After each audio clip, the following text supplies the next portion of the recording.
When did it all begin? Because we're out there in no man's land.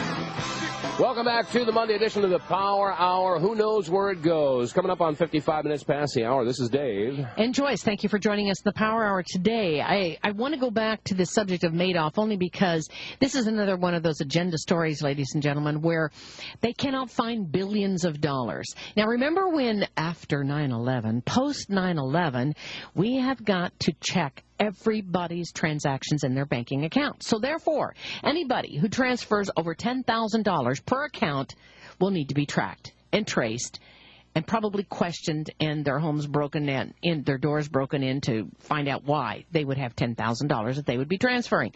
But I don't get it, Bob Chapman. Bernie Madoff can transfer gazillions of dollars, billions of dollars, and we must track every $10,000 transaction except Bernie Madoff. They're saying we don't know where the money is. How can they not know where the money is?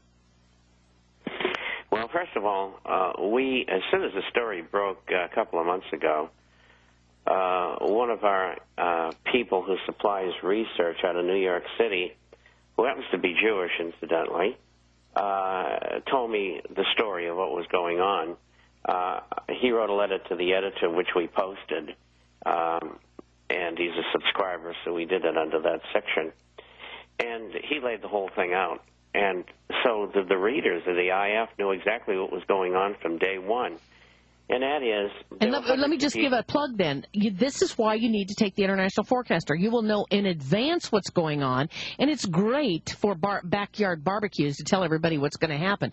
And the phone number, if you'd like to get an International Forecaster newsletter, is 877-479-8178. The first copy is free.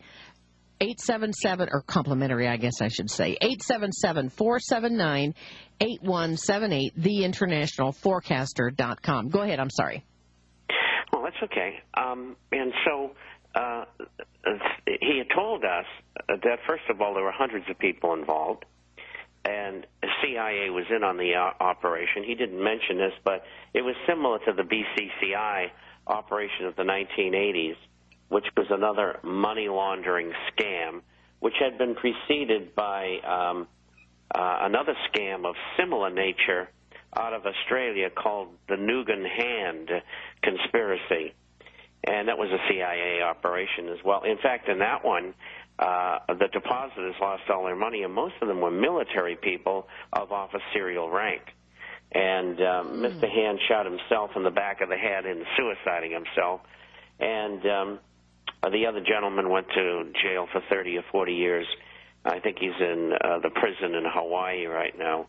Well, anyway, getting back to Bernie Madoff's keeper, so to speak, they do this every so often and steal hundreds of billions of dollars. They bring people like Madoff and all of the people who work with him and the CIA, and that's why they had his hearing for his guilty plea by a single judge and the attorneys. They don't want any information getting out as to who was in on it. And, of course, Bernie will probably get 10 or 15 years.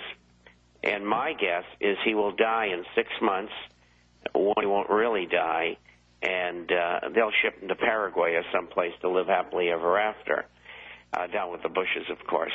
Mm-hmm. And all that money that went through the Israeli Discount Bank and Bank Leumi and into offshore dummy corporations, if you may, that supposedly will never be pursued because there's too many people in government and in Wall Street who are involved. And so you're witnessing probably the greatest theft of all time. I agree. The greatest theft of all time. And that's not really our concern here today, but I want people to get accustomed to questioning whatever they hear on television. You know, the idea that we can't find their money. Well, gee whiz, maybe you ought to check the bank account. I don't know, just a thought. We're going to be right back after this. Welcome back, ladies and gentlemen, to the Monday edition of the Power Hour, coming up on 34 minutes past the hour, whatever hour you're sitting in. Back to Bob Chapman today, who is the editor of the International Forecaster. Bob, any comments regarding what Ted had to say? Not really. Riley. I think his take on people psychologically and how they buy is perfect, because that is the way they buy. And, you know, my adage was always, as a broker, when I was a broker years ago, I would say, look, you buy these things when nobody wants them. And it's true of any investment. And if you're holding for the long term and you are in a bull market, like we are in gold and silver, then you can really profit handsomely. But the underlying reason to own gold and silver is wealth preservation, is to keep what you have. And whether we have inflation or deflation, gold is going to hold its value. As a matter of fact, in both instances in the last 100 years, gold and silver have acted very well in an inflationary environment, and in a deflationary environment, gold acted spectacularly during the 1930s. Well, you know, think about it. Those people that bought when gold was at $300 an ounce can now, their money is troubled almost. They can almost pay off their homes or their mortgages. I mean, you're never going to be able to do that with stock. And again, I would have to ask you, though, if somebody really is into stocks right now, let's say they're a diehard, I got all this money I don't know what to do with, I like to speculate. Is there anything that you would invest in Wall Street today? Or the NASDAQ, or Dow, or the NASDAQ? Not really. The risk reward is so small, and you know you're in a bear market. You're having a bear market rally that's been caused by government. In the last 2 weeks, it's been coming unraveled, as it will through the summer and into the fall. Incidentally, I do think gold and silver are going to perform well during the summer, and then, as Ted said, explode in the fall as well. I think it's going to be good news all the way. For people who are in the market, please get out. The only thing you should use in the market are gold and silver shares. And they are very, very underpriced, as is gold. Okay, let me give you another question, off-air question here. Somebody says that their grandparents handed down to them, or their parents, and then handed down to them Exxon or BP shares, you know, from years and years ago. And that they've been in the family for many, many years. And they're saying it's just like taking away, you know, something that has been something so important to the family by selling off this stock. Would you recommend that they do it? Well, you can always approach it this way. Sell half of it and buy gold and silver. If gold and silver, well, let's say gold goes to $2,000 an ounce, and let's say that Exxon stays at $65 a share or something like that, you've made a great deal of money on half your investment.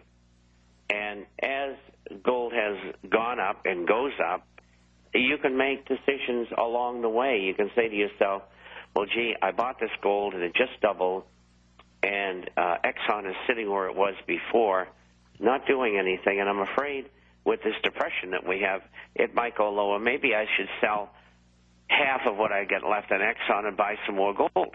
Mm-hmm. And so you leave the opportunity open for yourself to make the decisions incrementally if this has been an heirloom. Okay, an heirloom. That's a good way to put it. I'm going to open up the phone lines, 800-259-9231. If you have any questions, 800-259-9231. Also, I would ask, they asked the question on BP also. Do you know anything about the BP stock?